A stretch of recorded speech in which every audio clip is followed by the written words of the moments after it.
ஹல்லேலூயா. கர்த்தருடைய பரிசுத்த நாமத்திற்கு ஸ்தோத்திரம் உண்டாட்டும். இந்த காலவெளியிலே உங்களை எல்லாரையும் பார்க்கிறதிலே நான் மிகவும் சந்தோஷப்படுகிறேன். கர்த்தர் நல்லவர், அவருடைய கிருபை என்றென்றைக்கும் உள்ளது. நம்மேலும் நம்முடைய சந்ததியில் மேலும் கர்த்தர் ஆசீர்வாதத்தை கொடுக்க வல்லவராய் இருக்கிறார். நம்முடைய தேவன் நம்மை உருவாக்கினவர், நம்மை உண்டாக்கினவர், நம்மை உருவேற்படுத்துகிறவர், அது மட்டும் இல்லாதபடிக்கு நம்மை நேசிக்கிறவர், நமக்காக சகலவற்றையும் செய்ய அவர் வல்லவராய் இருக்கிறார். இந்த காலவெளியிலே நான் உங்களுக்கு சொல்லுகிற ஒரு நல்ல வார்த்தை என்னவென்றால், அவர் நம்மை எதிர்கொண்டு வந்து நம்மை ஆசீர்வதிக்கிற கர்த்தர். He is the God who meet his people. தேவன் தம்முடைய ஜனத்தை சந்தித்தார் என்று சொல்லி நாம் வேதத்திலே வாசிக்கிறோம். எகிப்திலே இஸ்ரவேல் ஜனங்கள் பாடுபட்டு கஷ்டப்பட்டு கொண்டிருக்கும் பொழுது கர்த்தர் அவருடைய பெருமூச்சை கேட்டார். அவர்களுடைய உபத்திரவத்தை கண்டு அவர்களை சந்திக்கும்படியாய் கர்த்தர் இறங்கி வருகிறார். அவர் வந்து மோசேயும் ஆரோனையும் உண்டாக்கி அவர்களை அந்த அடிமைத்தன வீட்டிலிருந்து அவர்களை விடுதலையாக்க வருகிறார். நாம் அல்ல, அவரே நம்மை தெரிந்து கொள்கிறார். அவரே நம்முடைய காரியங்களை அறிந்தவராய் நம்மை எதிர்கொண்டு வருகிற கர்த்தராய் இருக்கிறார். நாம் அதை வேதத்தில் வாசிக்கிறோம்.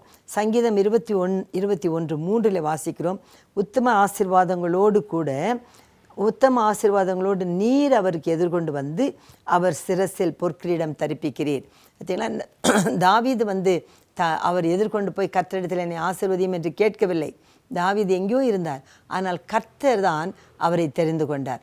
சவுல் கழுதைகளுக்கு பின்னே சுற்றி கொண்டு தேடிக்கொண்டிருந்தார், ஆனால் தேவன் தான் சவுலை தெரிந்து கொண்டார். அவர் எதிர்கொண்டு வந்து நம்மை ஆசீர்வதிக்கிறவர். He is the one who take the initiation and he will come front and he will bless us. நம்மை ஆசீர்வதிக்கிற தேவன். நாம் என்னை ஆசீர்வதியும் கர்த்தாவே என்று சொல்லி நாம் பல காரியங்களை சொன்னாலும் கர்த்தர் உத்தம ஆசீர்வாதங்களை, அவர் கொடுக்கிற ஆசீர்வாதங்கள் எல்லாம் விசேஷமாக இருக்கிறது.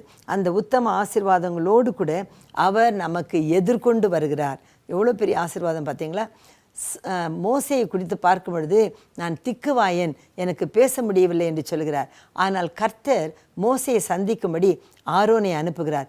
ஆரோன் அவருக்கு எதிர்கொண்டு வந்து வாழ்த்துதல் சொல்லுகிறார் என்று சொல்லி நாம் வேதத்தில் வாசிக்கிறோம். ஆகவே நம்முடைய ஆசீர்வாதங்களை கர்த்தர் எடுத்துக்கொண்டு நமக்கு எதிரே வருகிறவராய் இருக்கிறார். எதிர்கொண்டு வந்து நம்மை ஆசீர்வதிக்கிறவர். நாம் எதிர்பாராத ஆசீர்வாதங்களை கர்த்தர் நமக்கு தருகிறவராய் இருக்கிறார். நம்முடைய மனதுக்கும் மாம்சத்துக்கும் எட்டாதவைகளை கர்த்தர் நமக்கு தருகிறவராய் இருக்கிறார். அவர் நம்முடைய அறிவு கெட்டாத பெரிய காரியங்களை நமக்கு செய்கிறார்.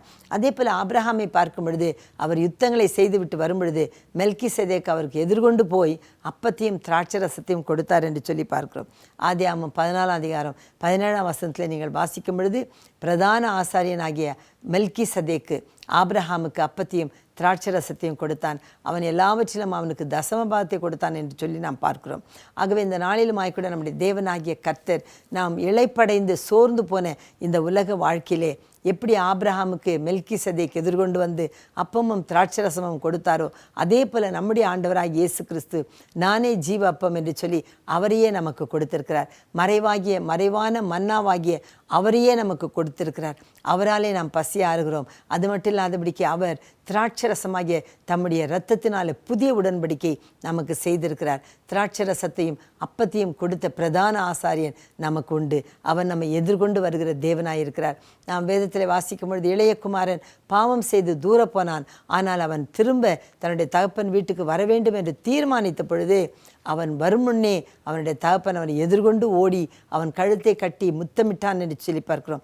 ஆகவே இந்த நாளிலுமாய் கூட நாம் அங்கே இங்கும் அலைந்து திரியாதபடிக்கு நாம் உன்னத பாட்டு 1:8 வாசிக்கிறோம். நீ அங்கு இங்கு அலைந்து திரியாதபடிக்கு மந்தையின் காலடிகளை தொடர்ந்து போய் நேசருடைய மந்தையிலே உன்னுடைய ஆட்டுக்குட்டிகளை மேயவிடு என்று சொல்லி உன்னத பாட்டு 1:8 நாம் வாசிக்கிறோம். அதுபோல் நாம் இந்த நாளிலுமாய் கூட கர்த்தரை நோக்கி நாம் திரும்பி வருவோமானால், இந்த நாளிலே நம்முடைய வழிகளை விட்டு கர்த்தரை நோக்கி நாம் திரும்பி வருவோமானால், நமக்கு முன்னே அவர் எதிர்கொண்டு வந்து நம்முடைய கழுத்தை கட்டி முத்தமிட்டு ஆசீர்வதிக்கிற தகப்பனைப் போல உத்தம ஆசீர்வாதங்களை நமக்கு கொடுப்பார் என்பதற்கு ஒரு சந்தேகமும் இல்லை.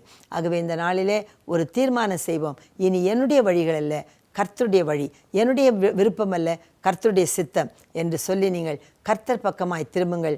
அவர் உங்களுக்கு எதிர்கொண்டு வந்து உத்தம ஆசீர்வாதங்களினால், நீங்கள் எதிர்பாராத பெரிய நன்மைகளினால் உங்களை கர்த்தர் கண்டிப்பாய் ஆசீர்வதிப்பார் என்று நான் உங்களுக்கு உறுதியாய் சொல்லட்டும். கர்த்தர் உங்களை ஆசீர்வதிப்பாராக.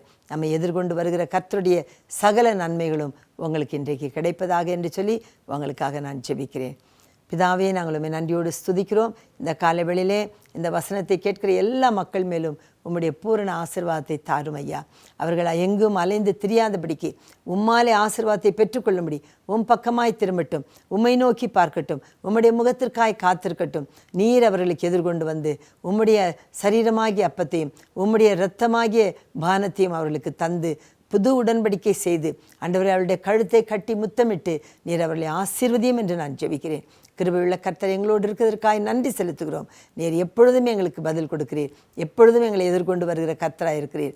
அதற்காக நாங்கள் உமக்கு நன்றி செலுத்துகிறோம். எல்லா துதி கன மகிமை ஸ்தோத்திரத்தை உமக்கு கொடுத்து நம்முடைய மக்கள் மேல் ஆசீர்வாதத்தை கூறி ஜெபிக்கிறேன் பரலோக பிதாவே, ஆமென்.